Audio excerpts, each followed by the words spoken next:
আমি কে, তুমি কে, রাজাকার রাজাকার, এর আগে আমার মৃত্যু হলে আমি খুশি হতাম। আমরা মুক্তিযোদ্ধাদেরকে সম্মান করতে জানি না। মুক্তিযোদ্ধাদের কোনো কোঠার দরকার নাই, কিন্তু মুক্তিযোদ্ধাদের সম্মানের দরকার আছে। যতদিন বাংলাদেশ থাকবে মুক্তিযোদ্ধাদের এইভাবে নিগৃহীত করার কোনো মানে হয় না। সম্মান করা দরকার। 54 বছর দেশ স্বাধীন হয়েছে।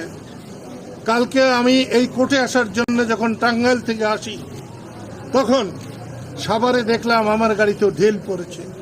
আমার একটু কিছু মনে হয় নাই।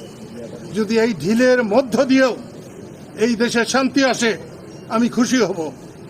আমি বর্তমান সরকারকে বলবো, ট্যাঙ্ক রেখে উপরে হেলিকপ্টার উড়িয়ে কোন সুস্থ সরকার বা সুস্থ দেশের প্রমাণ বহন করে না।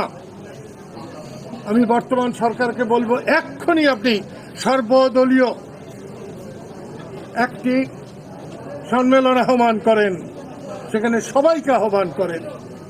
শুধুমাত্র 14 দল বাংলাদেশ না, শুধুমাত্র আওয়ামী লীগ বাংলাদেশ না, শুধুমাত্র বিএনপি বাংলাদেশ না, শুধুমাত্র জামাতের বিরুদ্ধে কথা বলাই বাংলাদেশ না। আমি সবাইকে অনুরোধ করব, মানুষের কথা বলেন।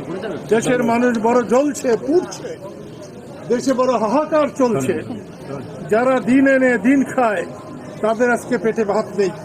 আমি আপনাদেরও বলছি, আপনাদের মাধ্যমে সারা দেশবাসীকে আমার এই অন্তিম অনুরোধ জানিয়ে দেব।